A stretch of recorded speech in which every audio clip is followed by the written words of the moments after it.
Datuk Tan Sri Yang di-Pertua, soalan saya nombor 8. Terima kasih Yang Amat Timbalan Menteri, silakan. Assalamualaikum warahmatullahi wabarakatuh.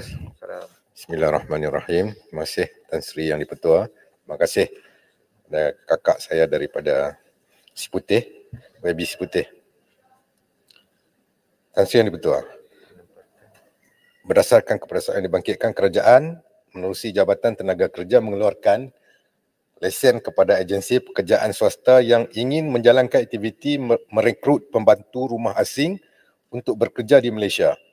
Sehingga 30 September 2021 terdapat sebanyak 773 agensi pekerjaan swasta yang aktif di bawah kategori B dan C.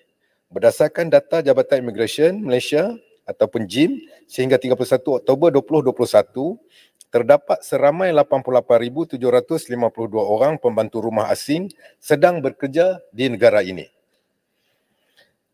MOU ataupun Memorandum Persefahaman di antara Kerajaan Malaysia dan Indonesia mengenai penggajian pembantu rumah asing telah tamat pada tahun 2016. Oleh sebab itu, tiada sebarang kemasukan baru pembantu rumah asing secara terus daripada negara Indonesia. Buat masa ini, kerajaan masih lagi berunding dengan pihak kerajaan Indonesia bagi mencapai kesepakatan untuk memeteraikan satu perjanjian baharu. Walaupun agensi pekerjaan swasta tidak dibenarkan membuat pengambilan pembantu rumah dari negara Indonesia, kerajaan tidak menghalang mana-mana agensi pekerjaan swasta untuk membuat pengambilan dari negara sumber yang lain seperti mana Filipina ataupun Kemboja. Dalam masa itu, kerajaan juga tidak bercadang untuk menghapuskan sistem pengkerirutan ataupun pengambilan dan penempatan pembantu rumah sedia ada, tetapi akan memperhalusi dan membuat penambahbaikan agar sistem sedia ada lebih berkesan dan efisien. Sekian, terima kasih. Terima kasih. Yang Amat Jempol. Ya, terima kasih. Maaf. Yang Amat Sekuti dulu. Okey, terima kasih Tan Sri Yang di-Pertua. Saya hairan lah, kita punya MOU dengan pihak Indonesia 2016 sampai sekarang pun belum ada apa pencapaian. Dan saya juga difahamkan bahawa pada tahun 2018 kerajaan membenarkan maid online. Macam kita boleh tempah pembantu rumah melalui online, macam kita tempah barang dari Shopee dan Lazada. Dan sebenarnya sistem ini membuka ruang kepada human trafficking. Itu sebab yang Malaysia ni sekarang masih dibawa di dalam tier 3 dari segi perdagangan manusia. Jadi saya dan kita juga tahu terdapatnya pembantu rumah dari Indonesia masuk dengan visa pelancong. Dan semua ni saya rasa Jabatan Tenaga Kerja tak boleh lepas tangan macam ini. Kita perlu ada ada rundingan lebih baik dan juga kena ada Akta Penggajian Employment Act, Akta Kerja yang memberi perlindungan kepada pembantu rumah seperti bagi mereka off time, tempoh masa untuk kerja dan juga yang ada gaji mereka dimasukkan dalam bank dan sebagainya, seperti apa yang pekerja asing yang kerja dengan syarikat di luar yang bukan dalam bentuk rumah itu.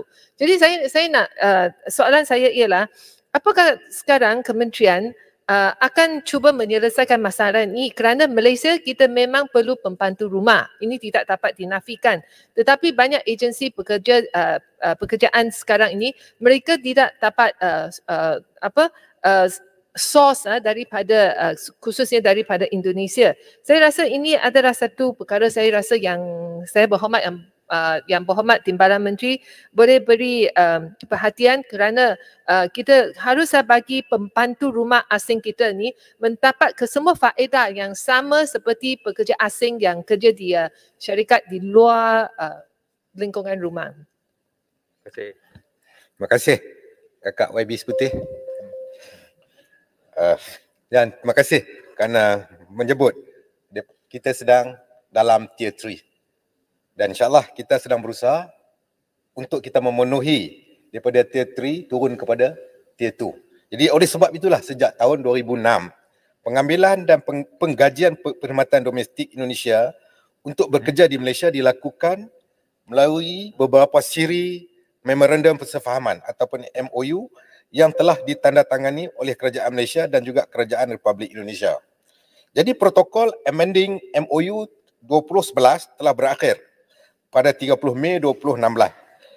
Beberapa siri telah kita lakukan sejak November 2017 dan November 2018.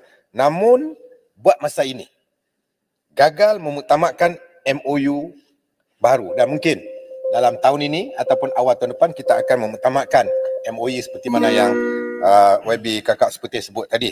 Seterusnya kita terus mengadakan satu jalinan untuk meneruskan pekerja asing ini daripada Indonesia dengan membuat dua hala.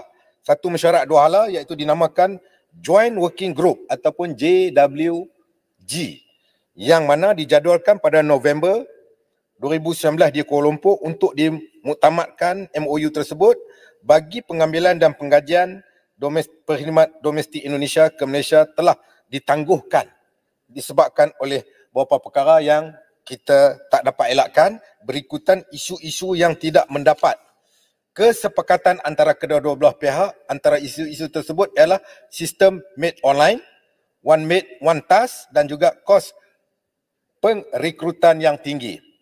Terkini satu perbincangan telah diadakan pada 23 Julai 2021 antara Kerajaan Malaysia dan Kerajaan Republik Indonesia mengenai draft MOU penggajian perlindungan dan perlindungan domestik Indonesia di Malaysia. Secara prinsipnya Malaysia menyatakan bahawa one channel system seperti yang diusulkan dalam draft MOU merujuk pada proses pengrekrutan yang akan dilakukan oleh sistem dalam talian yang digunakan oleh Kerajaan Malaysia seperti mana yang dikehendaki oleh YB kakak seperti tadi. Ya. Jadi itu perkara-perkara yang ada lagi lah dalam saya nak jawab di segi fakta. Saya ingat saya boleh jawab dalam lain masa fakta-fakta di antara sebab ini very sensitive, sangat sensitif. Kita tak boleh sebut tanpa fakta yang kita tak pasti. Ada fakta-fakta yang pasti, yang tepat yang kita akan umumkan dari masa ke semasa insya-Allah. Sekian, terima kasih. Terima kasih Yang Amat Jempol. Terima kasih. Kalau ada masalah kakak sedia bantu Muhammad. Okey, Amoy, okey, Amoy. Terima kasih Kak. Terima kasih Tan Sri Speaker. Terdapat agensi ataupun ejen pemandu rumah yang tidak bertanggungjawab membuat keuntungan segera dengan mengeksploitasikan rakyat Malaysia yang terdesak untuk dapatkan pemandu rumah ni. Jadi ada yang mencas satu orang pemandu rumah ni dengan kadar 13 ke 15 ribu. Ini macam jual orang lagi untung lah daripada jual barang lain. Jadi dalam keadaan ini di mana pemandu rumah susah didapati. Jadi apakah kementerian mengkaji semula peraturan 773 yang dimaksudkan tadi itu, berapakah agensi yang melanggar peraturan dari segi charge yang digunakan, rekrut orang ni bagi, kemudian ambil balik, tak ganti, hilang dan sebagainya. Akhirnya mereka yang dapat pemandu rumah ini hanya bertahan sekadar 1-2 minggu tapi rugi 15 ribu. Apa tindakan kepada agensi tersebut? Terima kasih. Terima kasih. Sahabat saya yang berhormat Jempol. Ya, memang kerajaan telah meletakkan syarat untuk pengambilan dan latihan setiap seorang pekerja daripada Indonesia ataupun made ini dengan tidak melebihi 5,400. 5,400 setiap rekrutan yang kita buat ini.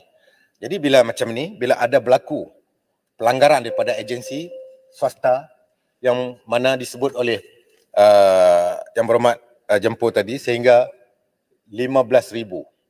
Jadi keadaan ini kita tengok satu keadaan yang tidak sihat. Jadi peningkatan dan enforcement sedang dilakukan dan insya-Allah saya akan mendapat maklumat secara terperinci di segi fakta daripada Jabatan Imigresen Malaysia di segi pendakwaan yang kita buat dan kita akan jawab secara betul. InsyaAllah. Terima kasih. Terima kasih Yang Berhormat Perdana Menteri. Saya jemput Yang Berhormat Datuk Haji Muhammad